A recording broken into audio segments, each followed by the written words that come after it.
नमस्कार मित्रांनो, मी active education YouTube चॅनलमध्ये आपले स्वागत करत आहे. आपणासाठी महत्त्वपूर्ण आनंदाच्या बातमीचे स्पष्टीकरण करत आहे.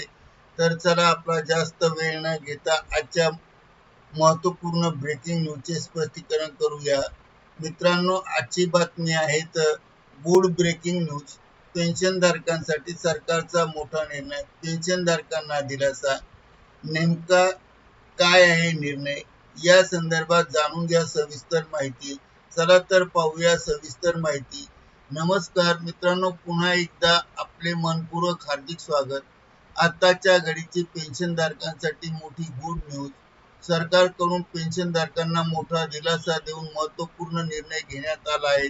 काय निर्णय घेण्यात आला आहे याबाबत सविस्तर माहिती जाणून घेण्यासाठी हा व्हिडिओ सुरुवातीपासून शेवटपर्यंत आवश्यक व हमखास पहा.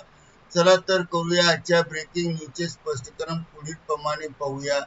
ब्रेकिंग न्यूजचे स्पष्टीकरण करण्यापूर्वी आपण जर ॲक्टिव्ह एज्युकेशन यूट्यूब चॅनलवर नवीन असाल तर चॅनलला लाईक, शेअर आणि सबस्क्राईब करायला विसरू नका. चला तर पाहूया ब्रेकिंग न्यूजचे स्पष्टीकरण.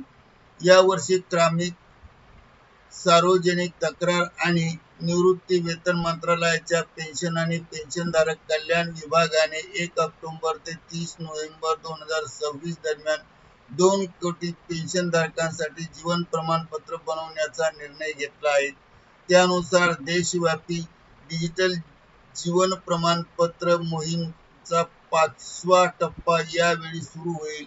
सध्याच्या नियमानुसार पेन्शनधारकांना दरवर्षी नोव्हेंबर महिन्यात त्यांचे जीवन प्रमाणपत्र सादर करणे बंधनकारक आहे, जेणेकरून त्यांचे पेन्शन सुरू राहील व गेल्या वर्षी झालेल्या डीएलसी मोहिमेत 3.0 मध्ये 885 शहरांमधून 1.62 कोटी प्रमाणपत्र बनवण्यात आली होती. यावेळी 2,500 शिबिरे उभारल्या जातील आणि अधिकाऱ्यांच्या मते डीएलसी अभियान 4.0 ही आतापर्यंतची सर्वात मोठी आवृत्ती असेल. देशातील सर्वात दुर्गम भागातील पेन्शनधारकांना डिजिटल सुविधा प्रमाणपत्र प्रदान करणे हे मुख्य त्यांचे उद्दिष्ट आहे. यावेळी ही मोहीम 1,850 हून अधिक जिल्हे, शहर आणि गावे यांनी व्यापेल आणि 2,500 हून अधिक ठिकाणी शिबिरे उभारल्या जाईल. त्याचबरोबर बँक सोबतच इतर संस्था प्रमाणपत्रे बनवण्यास मदत करतील. ही मोहीम यशस्वी करण्यासाठी अनेक संस्थांनी सहकार्य केले आहेत. यामध्ये पेन्शन वितरक bank, Indian post payment bank, pensioner welfare association, controller general of defence account, दूरसंचार विभाग, भारतीय रेल्वे, टपाल विभाग, कर्मचारी भविष्य निर्वाह निधी संघटना यांचाही समावेश आहे.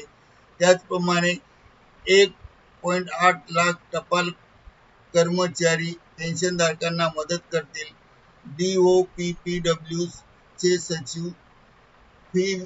श्रीनिवास यांनी अलीकडे सध्या तयारीचा आढावा घेतला आहे. या योजनेअंतर्गत IPPB 1,600 टपाल कार्यालयांमध्ये शिबिर आयोजित करेल आणि 1.8 लाख टपाल कामगार ग्रामीण टपाल कामगारांच्या नेटवर्कचा वापर करून कार्यालयाव्यतिरिक्त घरोघरी सेवा प्रदान करतील आणि त्याहून स्वतः बँक 900 शिबिरे उभारतील. 19 पेन्शन वितरण बँक देखील या मोहिमेत सहभागी होतील आणि या बँक 315 शहरांमध्ये 900 हून अधिक ठिकाणी शिबिरे घेतील.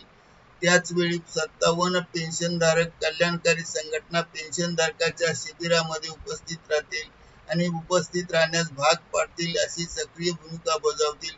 उत्तर प्रदेशात जास्तीत जास्त शिबिरे आयोजित करण्याचे लक्ष्य सरकारचे आहे.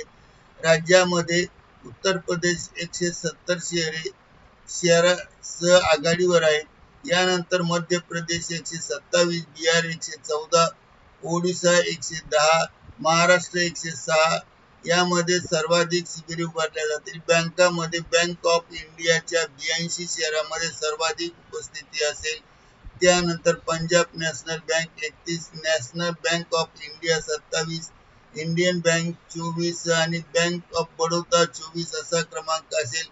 पेन्शनधारकांना सुविधा मिळेल आणि या नियमाप्रमाणे अधिकाऱ्यांचे म्हणणे असे आहे की प्रत्येक पेन्शनधारक तो कोणत्याही शहरात राहू कोणत्याही क्षेत्रात राहू त्यांचे डिजिटल जीवन प्रमाणपत्र सहजपणे सादर करू शकेल. या उद्देशाने या मोहिमेचा व्यापक विस्तार करण्यात आला आहे. यामुळे त्यांना त्यांच्या पेन्शन मिळत राहील आणि त्यांना वारंवार कार्यालयात जावे लागणार नाही. यातून मितता मिळेल आणि जीवन प्रमाणपत्र वेळेवर सादर झाल्यामुळे पेन्शन नेहमी सुरू राहील. करिता ऍक्टिव्ह एज्युकेशन युट्यूब चॅनलने हा व्हिडिओ आपल्या माहितीस्तव व्हायरल केला आहे.